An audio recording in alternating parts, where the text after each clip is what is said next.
everyone, welcome to Minimal Mindful Mama. I'm Katie Mixon, and if you're new here, I make videos that help busy moms to simplify, organize, and declutter their lives so that you can live the life that you want to instead of having to be cleaning and organizing all the time. In today's video, I'm going to be talking about 50 things that we no longer buy or own, especially since starting our minimalism journey and trying to live life in a more sustainable way. For frame of reference, we are a family of 5, myself, my husband, and we have 3 kids under the age of 6. So I'm just going to be going quickly through this list of 50 things that I don't buy or own, and if we use something else as a replacement, then I'll be sharing with you what we do as well. Don't forget to hit that like and subscribe button, and let's go ahead and get started. Number 1 is uncomfortable shoes. It's a little bit funny to me that we are pursuing minimalism and that we also really like minimalist type of footwear, because the two uses of the word minimalist are kind of different, but I've discovered that wearing barefoot type shoes, they're so much more comfortable and they're more healthy for your posture. And so it's really important to me that we invest in quality footwear for our children as well as for ourselves, just so that we can maintain our health as we get older. I do still love a good pair of heels on occasion though, so I do own shoes that aren't necessarily barefoot type shoes, but when I do go to purchase a pair of shoes, I just like to make sure that it is comfortable and something that I can walk in for an extended period of time, rather than some of the lower quality shoes which tend to be less well made and less comfortable to wear on a long-term basis. Number 2, one-time clothing items. I personally like to buy things that I will rewear again and again. So I have a few formal type of dresses that could be worn to a few different types of occasions. And I also didn't buy them new. I like to look for them when I'm thrifting or find them on ThredUp, so that I'm not buying a brand new item to wear to a one-time event. Number 3 is scarves. In my opinion, scarves are just out. They're very 2010. But whether or not you agree with me on that or not, I'm just not really a scarf person. I've never liked the feeling of having scarves around my neck. I much prefer other types of accessories, especially in the fall when scarves seem to be very popular. And so while I did try for a while to have those perfect Pinteresty plaid fall scarves, I eventually just realized that scarves are not for me, and I've decluttered all of my scarves and opt for a different type of fall look. Number 4 is new books. I really like to utilize our local library for new reading materials. Number 5 is souvenirs. In my opinion, when you travel or have an experience, the experience itself is so much more memorable than an item that you might bring home to commemorate the experience. And I personally am a big fan of photographs, so I would much rather just get some good pictures that I can then easily store on my computer or my phone and look through whenever I want, rather than spending money for a tchotchke that's going to sit and collect dust in my home. Number 6 is magazines. Even when I'm offered those free subscriptions, while they are enjoyable to look through, I feel like, again, they're one of those one-time type of things, and I would just rather get that information in a different way. If there's something that I want to know, I can look it up on the internet.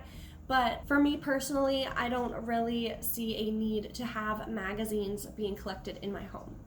Number 7 is those as seen on TV items. They tend to be very trendy, and sometimes they do really work, but a lot of times they're very single-use type of items, and I'd rather just save the money and use my tried and true multi-purpose items for the same thing.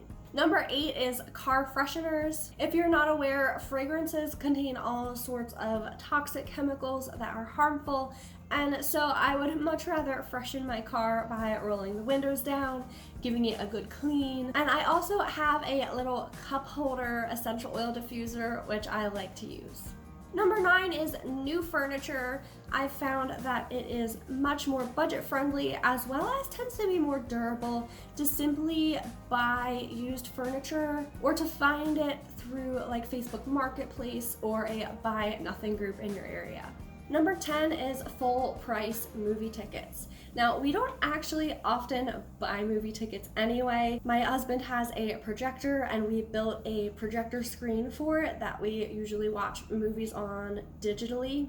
He also has like a surround sound type speaker setup, so I feel like it's actually movie theater quality to just watch movies at home, and bonus of we get to be in comfy clothes and eating snacks.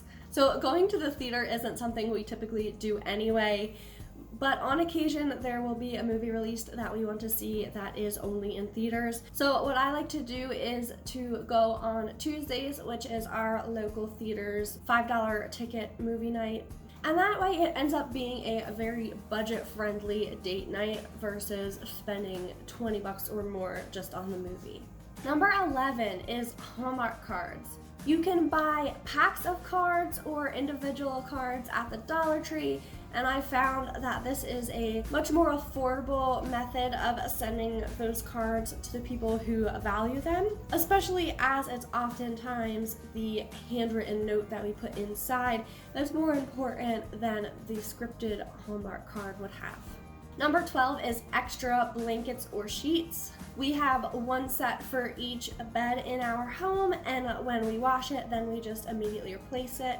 For the kids, we have 1 or 2 spare blankets that we can use if they do need a new one in the middle of the night, and then we have 1 or 2 throw blankets that we use in the wintertime on the couches as well, but we don't keep a lot of extra throw blankets or switch them out by season or anything like that.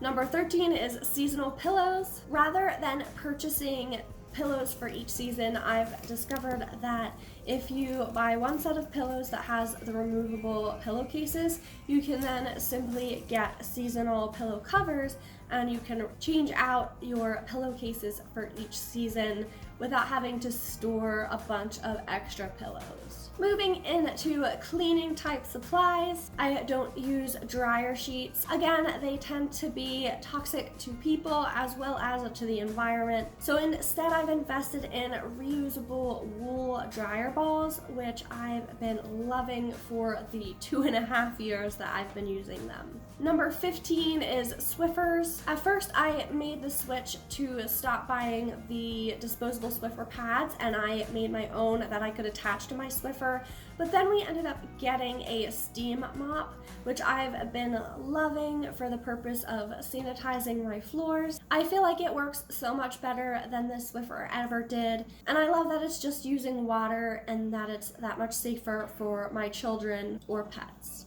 Number 16 is traditional cleaners. If you saw my last video, it was a clean with me video, and I actually shared about the brand of cleaners that I love to use called Blueland.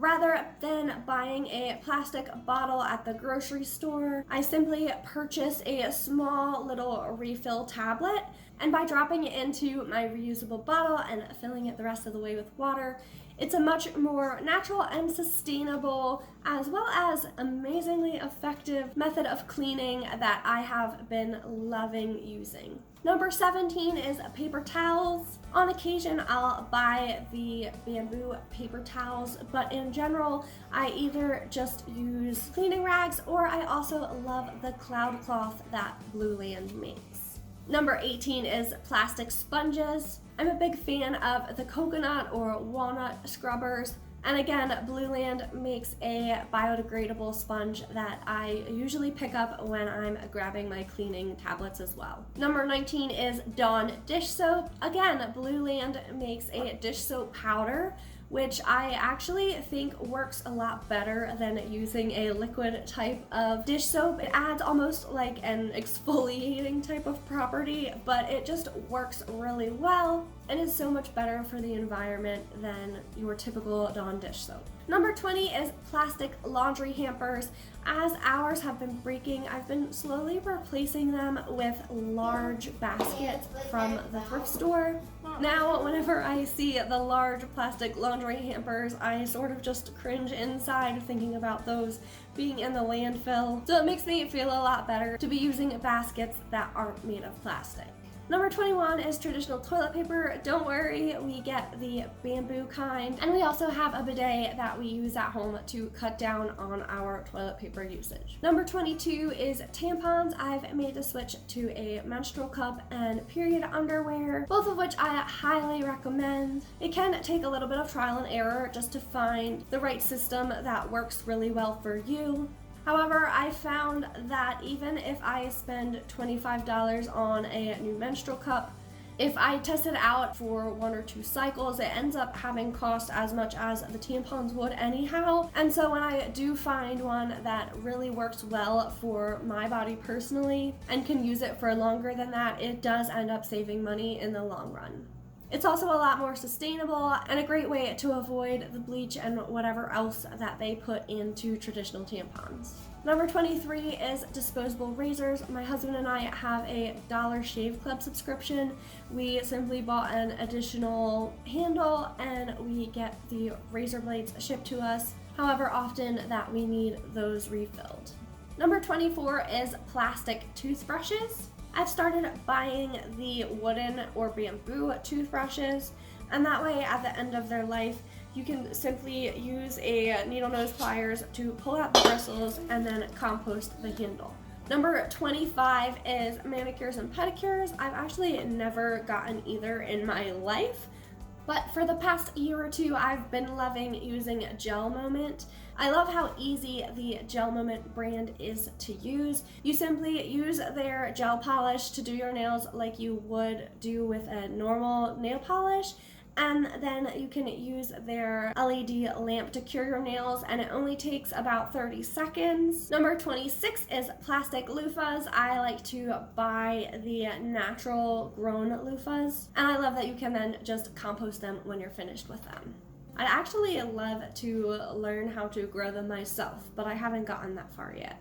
Number 27 is makeup remover wipes. I bought some microfiber cloths that are for removing makeup, and I simply use those when I wash my face at the end of the day. Number 28 is foundation. Since I went dairy-free about 2 or 3 years ago, my skin has massively cleared up, and I've found that I'm not dependent on foundation to feel like I can leave the house and be presentable. I do still use a little bit of concealer on occasion, as well as a blush and sometimes a bronzer. But by being dairy-free and learning how to better care for my skin, I really feel like I don't need foundation anymore, and I like to just let my natural skin breathe. Number 29 is workout gear. So this started because we had a gym membership, and so it didn't make sense to be paying for that as well as to have working out type things at home. We no longer have the gym membership. However, I also feel like for doing home workouts, you don't really need a lot of fancy gear unless that's really your thing and you want to have a home gym. But I just have a yoga mat and a pair of 15-pound weights, and that seems to work for everything that I need to do. Or I'll sometimes go and grab a pair of soup cans from the kitchen if for some reason I need a much lighter weight. Number 30 is DVDs. So we currently have Amazon Prime, mainly for my husband's work, but we tend to watch all of our movies digitally, and so there's not really any reason for us to purchase DVDs anymore since so much is available online now. The same goes for number 31, which is CDs. I like listening to music through Spotify, and again, so much music is now available digitally that continuing to buy physical CDs simply doesn't make sense for the world that we're living in. Number 32 is cable. We currently only have Amazon Prime. On occasion, we will get a Netflix subscription or a Hulu subscription, but right now we're down to just Amazon. And honestly, the only thing that we would watch on regular TV would be football, but football is always so much more fun to watch with other people anyway, so I'd much rather go out and watch that with friends than pay for cable just to have access to a few weeks of football. Number 33 is kitchen gadgets. I used to work as a pastry chef, and I still do on occasion make a pie or a cake or something for a friend, so I do tend to keep more things in my kitchen than would necessarily be important for your average cooking, but I am a really big fan of multi-use type of products, and so rather than getting something like a pineapple corer or a cherry pitter, I'd rather just use a regular old knife. Number 34 is Ziploc bags. For sustainability reasons, I'd rather avoid single-use plastic items whenever I can. And I absolutely love using these Stasher silicone bags. These are great for freezing leftover soup and having them in the freezer that you can just easily pull out like you would with Ziploc freezer bags. And the best part is you can then rewash and reuse them. Number 35 is cookbooks. So I do love looking through cookbooks to get inspiration and ideas, but again, the local library has a great selection and is constantly getting in new ones as well. So whenever I'm feeling like I need a little bit of inspiration, or around the holidays if I want some new cookie recipes or something like that, I'll just go to the library and choose a few cookbooks from there, which I can then borrow and try out some recipes without having to pay for the cookbook and then store it for the rest of my life. Number 36 is mugs. So I had mugs that came with our plate, like dinner set, and I also have some that I've been gifted over the years. This is one of those things that I just don't see the need to buy, as I already have ones that I like and I feel like they tend to accumulate anyway. So I would only buy new ones if the ones that I had were to break and I hadn't somehow along the way been given more. Number 37 is parchment paper. Parchment paper isn't actually necessary for a lot of the recipes that call for it. However, in the situations where you do want to use something like that, I have these awesome silicone mats that I use that are really great for providing that non-stick surface when you're baking something like a jelly roll. And then again, you can simply wash and reuse them. Number 38 is K-cups. So we stopped using our Keurig actually and switched to a French press, which I love because I'm able to grind whole bean coffee and get a really fresh, strong pot of coffee without any of the plastic waste of a Keurig cup, and also without using coffee filters. Number 39 is a popcorn popper. I did have one of these for a while, one of the hot air poppers, but when it broke, then I realized that it was just as easy to pop popcorn in a pot the old-fashioned way, and so that's something that I haven't replaced and I don't plan to. Number 40, I'm going to mention just a few food items that we don't buy. The first is soda. We don't really drink soda or pop if you live in a different area of the country in our family. On occasion, I'll get LaCroix or like a carbonated water, but again, for budget reasons and health reasons, it's just not something that we bring into our home. Number 41 is popsicles. I bought this amazing stainless steel popsicle mold, which we love making popsicles in. And popsicles can tend to be rather expensive, especially the ones that don't contain a lot of sugar. So this has been really fun and an awesome money saver. Number 42 is bottled water. We installed a filter on our sink so that we can just pack our own reusable water bottles and not have to use the single-use plastic. Number 43 is dairy items, or more specifically milk products. My husband and I are both lactose intolerant, and as I mentioned earlier, when I finally did buckle down and cut all that cheese out of my diet, my skin cleared up so much and my mind was pretty much blown.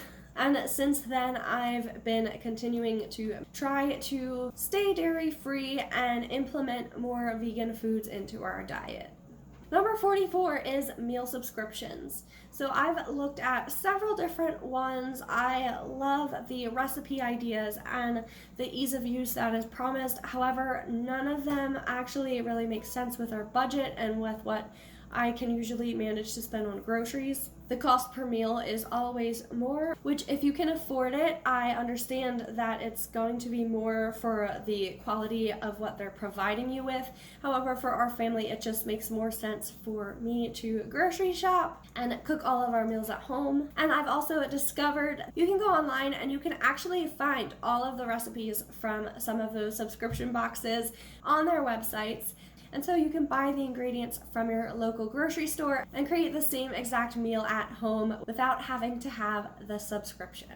Number 45 is baked goods, again with us trying to avoid dairy, and then for the health reasons of trying to cut back on sugar and preservatives.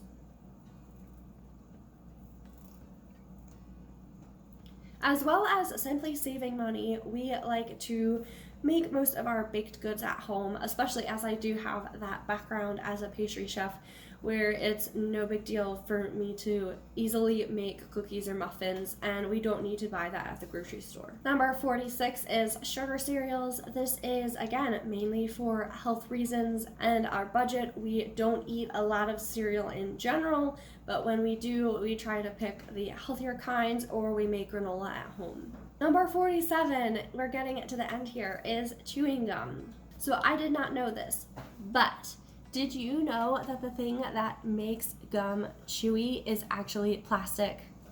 That is just insane to me. We've been chewing on plastic. So on occasion, if I go to the health food store, I'll get a pack of chewing gum that is made from actual tree gum, like the brand Tree Huggers or something like that. But in general, it's just something that I don't buy.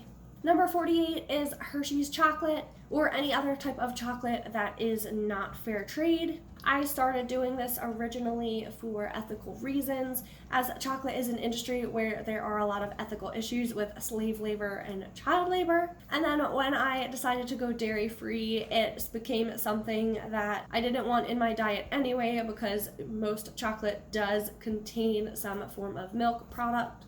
And so now I only buy fair trade chocolate or cocoa, and I also make sure that it is allergy friendly as well. Number 49 is Starbucks. As I said earlier, I have a French press and I like to make coffee at home. On occasion, if I have a gift card or something, I will treat myself to Starbucks, but buying coffee out is not something that I do on a regular basis. And number 50 is a second car. This is something that I do hope that we do someday. However, for the time being and for the last probably 5 years, having one car has worked just fine for our family. I love that we're able to save money that way as well as be more sustainable, and so we'll continue to do that as long as we're able. Well, that is it for today's video. Those are 50 things that I don't buy or own. I hope that you enjoyed this list. I'd love to hear in the comments if there's any of these things that you don't buy or own, as well as what other things maybe your family doesn't buy or own that wasn't on my list that would be on yours. Don't forget to like and subscribe and hit that little bell button so that you'll get notified when I upload new videos so that you don't miss out on any content. Thanks so much for watching, and I'll see you in the next video.